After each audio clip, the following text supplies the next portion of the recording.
Hello दोस्तों, मेरा नाम है जितेंद्र शर्मा।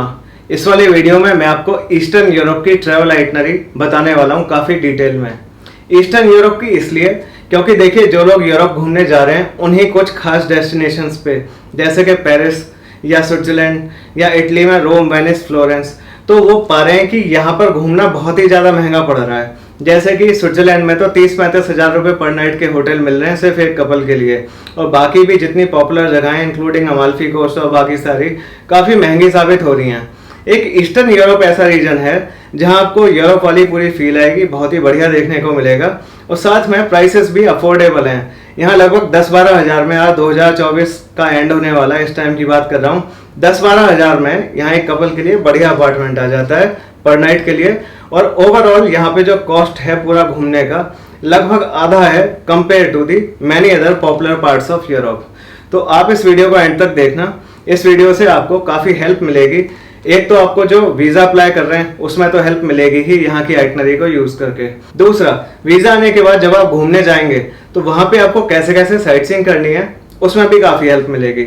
अगर आपको बहुत डिटेल में मुझसे गाइडेंस चाहिए यूरोप के अलग अलग सिटीज़ में साइट सीइंग करने के लिए, तो आप मेरे को कांटेक्ट कर सकते हैं। या फिर आपको मेरे से शेंगेन वीज़ा की डॉक्यूमेंटेशन करानी हो, या अपनी ट्रिप की प्लानिंग के लिए और जितनी भी बुकिंग्स करनी है उन एक एक बुकिंग के लिए गाइडेंस चाहिए, जैसे कि होटल बेस्ट लोकेशन में बताना वगैरह, तो आप मेरे को कांटेक्ट कर लेना। मेरा नंबर मैं इस वीडियो के डिस्क्रिप्शन और पिन की गई पहली कमेंट में देख रखूंगा। मेरा नाम जितेंद्र शर्मा है। Let's begin. ईस्टर्न यूरोप की इस ट्रैवल आइटनरी में मैं 4 मेन सिटीज़ कवर करने वाला हूँ यूरोप के: बर्लिन, प्राग, वियना और बुडापेस्ट। और चारों सिटीज़ में मैं 3 नाइट्स ईच देने वाला हूँ। 2.5 दिन की साइट सीइंग सफिशिएंट है अगर आपने अपनी आइटनरी अच्छे से डिज़ाइन करी है, आपको पता है कि कहाँ जाना है, क्या करना है। तो सबसे पहले आप डे 1 को बर्लिन आ जाना, 3 नाइट्स रुकना, 2 दिन की साइट सीइंग। डे 4 को बर्लिन से प्राग आ जाना, 3 नाइट्स देना, 2.5 दिन की साइट सीइंग प्राग में। डे 7 को प्राग से वियना जाना, 3 नाइट्स रुकना, 2.5 दिन की साइट सीइंग वियना में। और डे 10 को वियना से बुडापेस्ट आ जाना, वहाँ पे भी 3 नाइट्स देना, 2.5 दिन की साइट सीइंग बुडापेस्ट में। और लास्ट में बुडापेस्ट से आप वापस इंडिया आ जाना। तो ये आपकी 10 दिन की आइटनरी है। अब इसको मैं अच्छे से बताने वाला हूँ कि कैसे कैसे करना है, क्या क्या देखना है, कौन से प्लेसेस टू विजिट हैं। देखिए, वैसे तो बहुत डिटेल में बताना पड़ेगा मुझे, लेकिन क्योंकि टाइम कॉन्स्टेंट है इसलिए मैं कोशिश करूंगा कि शॉर्ट में ही सारी बात हो जाए और चारों सिटीज़ का मैं आपको शॉर्ट में ही बता दूं। बाकी ज़्यादा डिटेल में बताने के लिए मैं हर सिटी पे, बर्लिन, प्राग, वियना, बुडापेस्ट, इन पे अलग से वीडियो कर लूँगा। और अगर आपको और अच्छे से अपने पर्टिकुलर रिक्वायरमेंट के हिसाब से टूर समझना है मेरे से, तो मेरे को आप अलग से ये काम दे देना, मैं आपको अलग से टूर गाइड कर दूंगा। सबसे पहले आते हैं बर्लिन पे। Day 1 arrival in Berlin. Berlin के लिए एक इंपॉर्टेंट बात बताना चाहूँगा, ये आपका रेगुलर यूरोपियन सिटी नहीं है। जैसे आपको आदत होगी कुछ खास यूरोपियन सिटीज़ को सोचने की, देखने की, इमेजिन करने की कि रोम कुछ उस तरह का कलरफुल दिखता है, म्यूनिख ऐसा है, वेनिस ऐसा है। बर्लिन बिल्कुल भी वैसा नहीं है। ये बड़ा साधारण सा सिटी है, लेकिन फिर भी बहुत खास है। इसकी हिस्ट्री में बहुत ज़्यादा सिग्निफिकेंस है, इंपॉर्टेंस है। अगर आपका बिल्कुल भी इंटरेस्ट नहीं है हिस्ट्री में तो आप बर्लिन को छोड़ सकते हो, लेकिन अगर आपको हिस्ट्री की जरा भी नॉलेज है, स्पेशली वर्ल्ड वॉर 2 की बर्लिन वॉल जो बनी थी उस टाइम की, तो आपको ना सिर्फ ये सिटी पसंद आएगा बल्कि आप एंजॉय करोगे यहाँ पे, क्योंकि आपके आसपास चारों तरफ जो साइट्स हैं उनमें किसी ना किसी हिस्ट्री से जुड़ी हुई कुछ ना कुछ कहानियाँ उससे एसोसिएटेड हैं। अगर आपको पता है तो आप एंजॉय कर पाओगे, वरना नहीं। एक और वजह, जो बर्लिन का आर्किटेक्चर दूसरे यूरोप के सिटीज़ की तरह नहीं है, उसकी वजह यह है कि वर्ल्ड वॉर 2 के टाइम पूरे बर्लिन सिटी को मलबे में तब्दील कर दिया गया था बमबारी से। इतने बॉम्ब यहाँ पे बरसाए थे, पूरा फ्लैट हो गया था सिटी। तो फिर क्योंकि नया बनना था तो इतनी जल्दी इतना इसका विकास नहीं हो पाया। फिर भी कई जर्मनी के सिटीज़ बर्बाद हुए थे, तो बर्लिन औरों की तरह उतना चमक धमक उस तरह का नहीं इसलिए बन पाया क्योंकि 1961 से 1989 तक यहाँ पे बर्लिन की वॉल बनी थी। बर्लिन सिटी का बंटवारा कर दिया गया था बर्लिन की वॉल से। वेस्ट जर्मनी तो डेवलप हुआ, लेकिन ईस्ट जर्मनी, DDR जो था, वहाँ पे कम्युनिज्म था, तो वहाँ पे उतनी ज़्यादा डेवलपमेंट नहीं हो पाई। तो ये सारी, जब अगर आप बर्लिन घूमने जा रहे हैं, मैं गारंटी से कह रहा हूँ एंजॉय कर पाओगे आप, प्रोवाइडेड आपको वर्ल्ड वॉर 2, बर्लिन वॉल, इन सब की पूरी हिस्ट्री मालूम है। तो डे 2 और डे 3 को बर्लिन सिटी आपको देखना है। यहाँ पर देखने के लिए क्या क्या है शॉर्ट में ही बताऊंगा, बताने को काफ़ी कुछ बोल सकता हूँ, बिल्कुल शॉर्ट में, वरना वीडियो बहुत लंबा जाएगा। पहले है राइक्सटाग। ये जर्मनी की पार्लियामेंट है और इसके ऊपर रिसेंट टाइम में ही एक ग्लास की डोम बनाई है, उसके ऊपर आप चढ़ के बढ़िया व्यूज को भी इंजॉय कर सकते हो। ब्रेंडनबर्ग गेट काफी अच्छा गेट है। जब यहाँ पे बर्लिन वॉल बनी हुई थी तो ईस्ट बर्लिन और वेस्ट बर्लिन को सेपरेट करने के लिए जो बॉर्डर था, नो मैंस लैंड बीच में, वहां पर ये गेट था। सिटी के जो चौथा गेट एक जमाने में हुआ करते थे, उनका लास्ट सर्वाइविंग ये गेट है। बर्लिन वॉल मेमोरियल, आप मेरे जो मैं बताता जाऊंगा उससे खुद समझने की कोशिश करना कि आपको इनमें से कौन सी साइट्स देखनी है। Berlin wall memorial, Berlin wall जो थी उसके करीब 150 किलोमीटर लंबी थी बर्लिन सिटी में। उसकी जो लास्ट स्ट्रेच अब जिंदा है, अभी भी बची हुई है, वो जानबूझ के मेमोरियल के तौर पे बचा के रखी गई है। यहाँ आपको ग्रेवयार्ड भी दिखेंगे।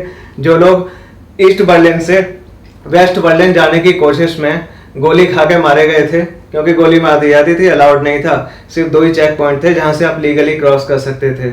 एक तो फ्रेडरिक स्ट्रासे और दूसरा चार्ली चेक पॉइंट, और ये 2 फेमस हैं। और कुछ चेक पॉइंट थे सिर्फ लीगली जा सकते थे, वरना गोली से मार दिए जाते थे। तो लोग अगर कोशिश कर रहे हैं इलीगली क्रॉस करने की, तो उसका ये मेमोरियल है। Memorial to the murdered Jews of Europe. World war 2 के टाइम हॉलोकॉस्ट चल रहा था। नाजी जर्मनी ज्यूज को पकड़ के मारने के लिए कॉन्सेंट्रेशन कैंप्स में भेज रही थी।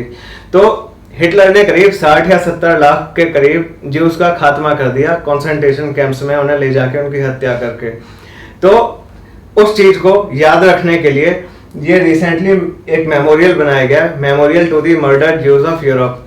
मर्डर्ड इस वर्ड पे खास तौर पे गौर करना। मर्डर्ड इसलिए क्योंकि वो मर्डर ही था, कोई ये ना सोचे कि वॉर का पार्ट था या उन्होंने कुछ कर दिया था, नहीं, इट वाज अ मर्डर, इसलिए इस वर्ड पे खास तौर पे एम्फेसाइज किया गया है।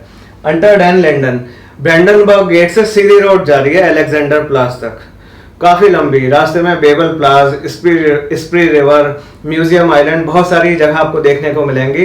पोट्सडेमर प्लाज है, वहां पे काफी सुंदर बढ़िया बिल्डिंग है, ये सब आपको देखने को मिलेंगी अंटर डैन लिंडन में। अलेक्जेंडर प्लाज टीवी का बहुत ही ऊंचा टावर है, पूरे बर्लिन से दिखाई देगा, और जब इस पे सनशाइन पड़ती है तो एक क्रॉस दिखाई पड़ता है इस पे, तो ये भी देखना चाहिए पास से जाके। म्यूजियम आइलैंड, यहाँ पे कुछ म्यूजियम्स हैं और उसके साइड में ही बोट के क्रूज चलते हैं। प्रेंजलौर बर्ग काफी ब्यूटीफुल नेबरहुड है, लेकिन वहां देखोगे क्या, मैं वॉकिंग टूर बताता हूँ लोगों को कि कौन से करने हैं। ऐसे क्रूज बर्ग काफी लाइवली नेबरहुड है, अगर आपको पार्टी करनी है, यूथ क्राउड देखना है, तो आपको यहाँ पे जाना चाहिए। यहाँ पे जाने के लिए भी जो अच्छे अच्छे एरियाज हैं वो मैं जानता हूँ। Plus my walking tour routes, देखिए कोई भी यूरोप का सिटी हो, जो मैं खुद अपने लिए घूमता हूँ या मैं जो लोगों को टूर गाइड करता हूँ, सबसे ज्यादा सहारा लेता हूँ मैं वॉकिंग टूर रूट्स का। वॉकिंग टूर क्या होता है कि देखो, जैसे मैंने 10 साइटों के नाम लिख दिए, तो ऐसे मत घुमा करो कि ये 10 साइट गूगल मैप पे देख ली कि जी वो जगह डाल दी, हम वहाँ रूट को फॉलो करते हुए वहां पहुंच गए, ऐसे नहीं। मैं पर्टिकुलर वॉकिंग टूर रूट्स को फॉलो करता हूँ। जैसे कि मुझे इस जगह से यहाँ जाना है, तो मैं गूगल मैप से यूं नहीं आ जाऊंगा। कुछ well defined, well research route हैं जिनको मैं फॉलो करता हूँ, जो मैं बड़ी मेहनत से जुगाड़ता हूँ और प्रैक्टिकल करके देखता हूँ, और उन रूट्स को फॉलो करते हुए बीच में बहुत सारी इंपॉर्टेंट साइट्स को कवर करते हुए मैं वो वॉकिंग टूर रूट्स लेता हूँ। जैसे एक वॉकिंग टूर में प्रेंजलौर बर्ग का जानता हूँ, एक क्रूज बर्ग का, इसके अलावा ये राइक्सटाग से लेके अलेक्जेंडर प्लास तक एक बढ़िया वॉकिंग टूर, इनमें से मैक्सिमम साइट्स को कवर करता हुआ बिना कोई टाइम खराब करवाए हुए लेके जाता है, उसको मैं लोगों को शेयर करता हूँ जिनको भी मैं सिटी टूर गाइड कर रहा होता हूँ। इसके अलावा चार्लोटनबर्ग पैलेस है, बर्लिन सिटी से थोड़ा सा बाहर निकल के, वहां आप जा सकते हैं। चार्ली चेक पॉइंट है, उसे भी देख सकते हैं। अब वही हिस्ट्री पता होनी चाहिए वहां की। चार्ली चेक पॉइंट से क्या है, वो लीगल बॉर्डर था ईस्ट और वेस्ट जर्मनी के बीच में, तो वहां से आप लीगली क्रॉस किया जा सकता था। एक तरफ से देखेंगे तो ईस्ट जर्मनी की तरफ का एरिया था, दूसरी तरफ से देखेंगे तो अमेरिकन सेक्टर था। तो वो सारी हिस्ट्री भी आपको पता होनी चाहिए। अब डे 4 को बर्लिन से प्राग आ जाते हैं। यहाँ आपको 3 नाइट्स देनी है। सबसे अच्छा तरीका मैं मानता हूँ फ्लिक्स बस, बहुत ही कम टाइम में, बहुत सस्ते में और कन्वीनियंस में आपको प्राग ले आएगी फ्लिक्स बस। ट्रेन से भी आ सकते हो, लेकिन बस ज़्यादा सस्ती पड़ेगी। एक हफ्ते पहले भी करा ली तो भी सस्ते में हो जाएगी, 1 या 2 दिन पहले कराओगे तो सस्ती नहीं मिलेगी। डे 4, 5, 6 मतलब 2.5 दिन आपको प्राग में साइट सीइंग करनी है। बहुत ही ब्यूटीफुल और कंपैरेटिवली सस्ता सिटी है, बिल्कुल भी बाकी सिटीज की तरह ब्यूटीफुल होने के बावजूद महंगा। यहाँ पे आपको ओल्ड टाउन स्क्वायर देखना है। जितनी यूरोप में स्क्वेयर्स का कंसेप्ट काफी होता है, काफी बढ़िया बढ़िया स्क्वेयर्स हैं। ओल्ड टाउन स्क्वायर से ज्यादा ब्यूटीफुल कोई स्क्वायर नहीं है मेरे ओपिनियन में पूरे यूरोप में। बहुत ही बड़ा, बहुत ही लोगों की भीड़ से भरा हुआ, बहुत खूबसूरत बिल्डिंग्स वाला ओल्ड टाउन स्क्वायर है। फिर पास में ही चार्ल्स ब्रिज है, वोल्टावा रिवर के ऊपर बना हुआ, ढेरों उसके ऊपर स्टैचूज हैं, बहुत ही अच्छा लगेगा। जूइश क्वार्टर, यहाँ जो देखो जूस बेचारे कहे 3000 साल से इधर से उधर भागते ही रहे हैं अपनी मेन जगह जहाँ इजराइल है उसे छोड़ के, ठीक है, कहीं भी इनको ढंग से पनाह नहीं दी गई। तो यूरोप के हर सिटीज में आपको वो एरिया दिखेंगे जहाँ जूस रहा करते थे।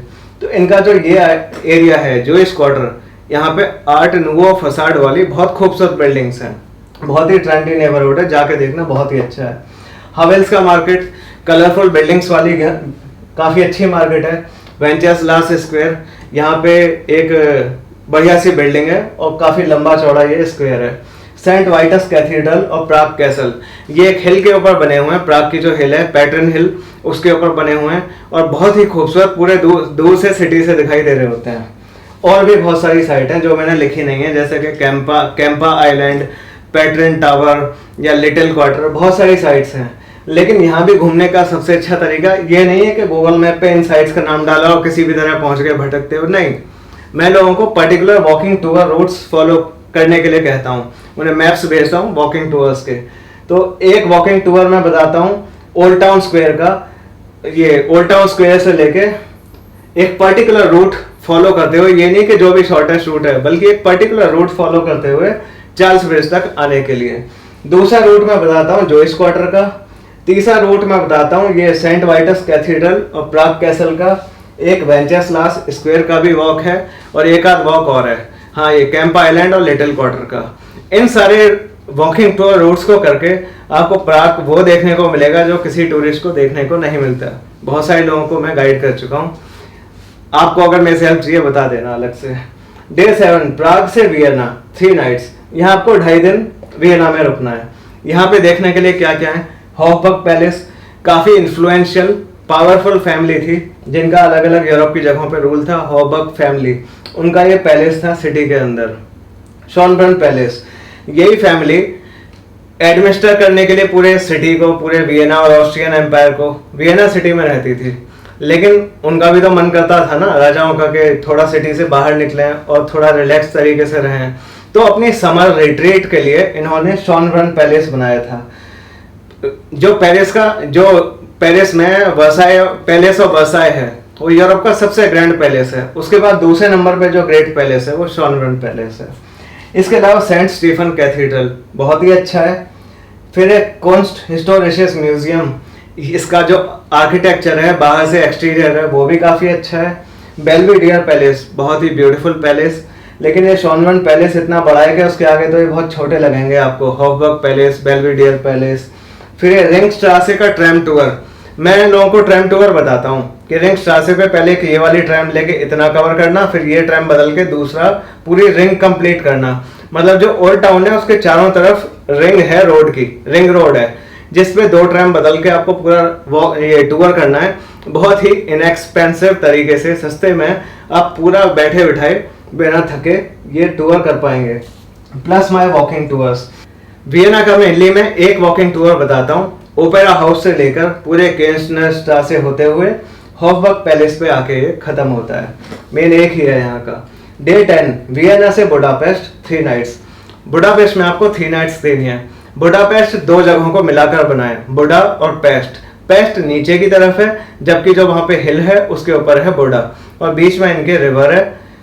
पेस्ट, इसके साथ में रिवर और हिल के ऊपर बुडा। यहाँ पे करीब 1200 साल पहले मज्जार कम्युनिटी रहने के लिए आई थी सेंट्रल एशिया से, और जब उनके 1000 साल पूरे हो गए तो 1000 साल पूरे होने की खुशी में यहाँ पे काफ़ी अच्छी अच्छी बिल्डिंग्स बनाई गई थी, जैसे कि पार्लियामेंट, काफ़ी ब्यूटीफुल है। रात को ये चमकती हुई गोल्डन कलर की, बिल्कुल सोने की लंका जैसी लगती है, बहुत ही सुंदर ये लगती है, येलो कलर की, जब इस पर रात को लाइट पड़ती है। फिर एक पर्टिकुलर टाइम के बाद रात को बंद भी कर देते हैं, तो बहुत ज़्यादा लेट मत देखना। दिन छिपने के बाद कम से कम 2-2.5 घंटे जलती रहेगी। Szechenyi bath, hot springs हैं इसके अंदर, बढ़िया थर्मल बाथ्स हैं, बहुत ही अच्छा लगेगा। इसकी रिजर्वेशन करा लेना, कम से कम आधा दिन देना इसे, या पूरा दिन भी दे सकते हो। तो एक दिन तो आप शेरचंद बात के लिए ही रखना 3 नाइट्स में। फिर इसके अलावा चेन ब्रिज काफ़ी अच्छा है, क्योंकि पहले रिवर क्रॉस करने में काफ़ी मेहनत हुआ करती थी, तो और पॉन्टून के बारिश से रिवर क्रॉस की जाती थी।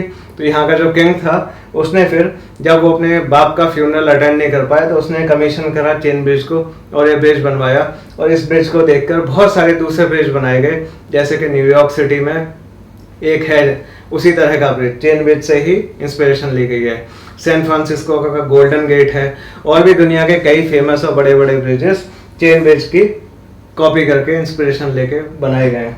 फिर इसके अलावा हीरोज स्क्वायर इतना कोई ग्रेट नहीं है, पर ठीक है। इसके पास में एक कैसल भी है, कुछ अजीब सा नाम है उसका, पर कैसल है वो, आप समझ जाओगे, गूगल सर्च करना।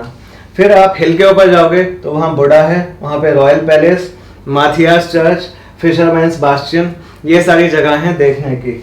यहाँ पे इसके अलावा यहाँ पे भी मैं वॉकिंग टूर रूट्स बताता हूँ। एक तो है लियोपोल्ड टाउन, उसका एक वॉकिंग टूर रूट काफ़ी अच्छा है, जिसे मैं लोगों को बताता हूँ। एक वॉकिंग टूर बुडा का मैं बताता हूँ, जो कि ना सिर्फ इन सारी साइट्स को कवर करता है, बल्कि एक कलरफुल ब्यूटीफुल एरिया से होकर निकलता है। एक आध और टूर है। फिर एक बहुत बड़ी हाईलाइट जो यहाँ पे आपका टूर डिजर्व करता है, वो है आपके रात के टाइम का क्रूज। इतना बढ़िया लगता है। यहाँ की जो रिवर है, ये डैन्यूब रिवर यहाँ पे बहती है। रात के टाइम जो हिल है उसके ऊपर जो रॉयल पैलेस और बाकी सारी बिल्डिंग्स चमक रही हैं, इधर पार्लियामेंट चमक रही है, इतना मैग्निफिसेंट है। एक तो देखो सैन रिवर पेरिस में उसके रात का क्रूज बड़ा अच्छा है, एम्स्टर्डम के क्रूजेस भी अच्छे हैं, और उनसे भी ज़्यादा अच्छा कहूँगा यहाँ का डैन्यूब रिवर का, बुडापेस्ट सिटी के रात के टाइम का रिवर क्रूज। तो ये आइटनरी है जो आपको फॉलो करनी चाहिए। अगर आप इसे भी फॉलो कर लोगे तो आपकी ट्रिप डिसेंट हो जाएगी। पर अगर आपको बहुत कमाल की ट्रिप करवानी है तो मेरे को अलग से बोल देना, मैं आपको पर्सनली टूर गाइड कर दूंगा अलग अलग सिटीज़ के लिए। इसके अलावा अगर आप शेंगन वीज़ा की डॉक्यूमेंटेशन मुझसे करवाना चाहें, करवा सकते हैं, या आपको अपनी ट्रिप की प्लानिंग, सारी बुकिंग्स, इनके लिए आपको साइट सीइंग के ये कंसल्टेशन चाहिए, प्लानिंग बुकिंग्स के लिए भी, तो भी मेरे को बोल सकते हैं। मेरा नाम जितेंद्र शर्मा है। Thanks a lot for watching this video.